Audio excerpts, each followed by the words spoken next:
Picture warm, gooey cookies, crunchy candies, velvety cakes, waffle cones piled high with ice cream. Is your mouth watering?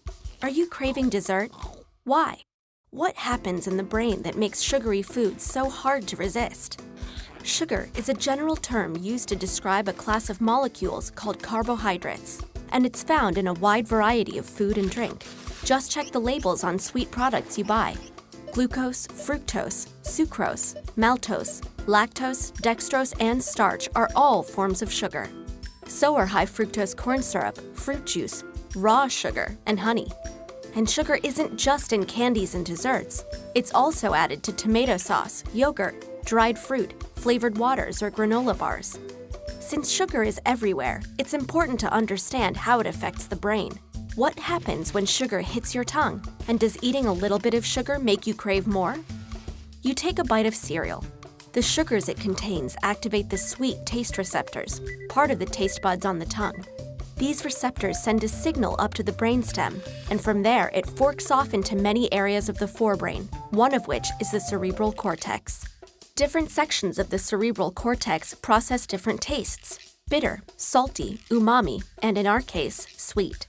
From here, the signal activates the brain's reward system. This reward system is a series of electrical and chemical pathways across several different regions of the brain. It's a complicated network, but it helps answer a single subconscious question. Should I do that again? That warm, fuzzy feeling you get when you taste grandma's chocolate cake? That's your reward system saying, yes. And it's not just activated by food. Socializing, sexual behavior, and drugs are just a few examples of things and experiences that also activate the reward system.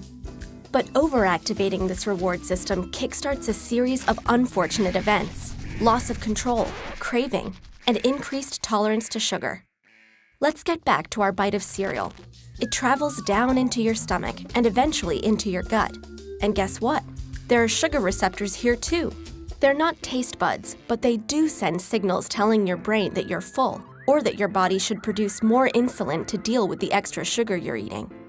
The major currency of our reward system is dopamine, an important chemical or neurotransmitter.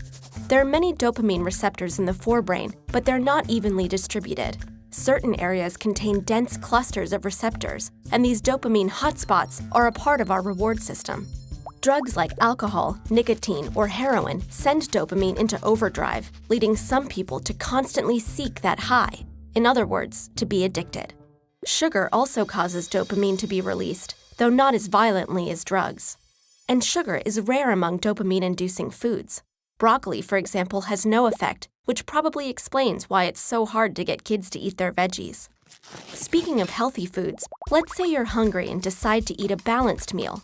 You do, and dopamine levels spike in the reward system hotspots. But if you eat that same dish many days in a row, dopamine levels will spike less and less, eventually leveling out.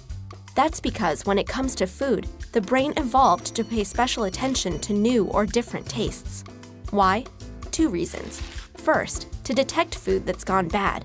And second, because the more variety we have in our diet, the more likely we are to get all the nutrients we need. To keep that variety up, we need to be able to recognize a new food, and more importantly, we need to want to keep eating new foods. And that's why the dopamine levels off when a food becomes boring. Now back to that meal.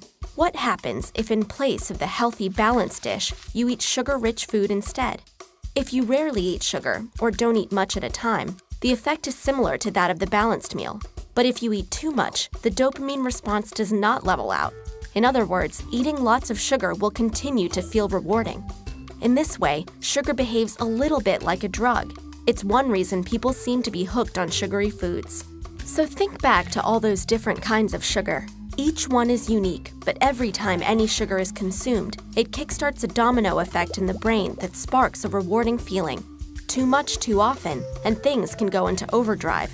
So yes, overconsumption of sugar can have addictive effects on the brain. But a wedge of cake once in a while won't hurt you.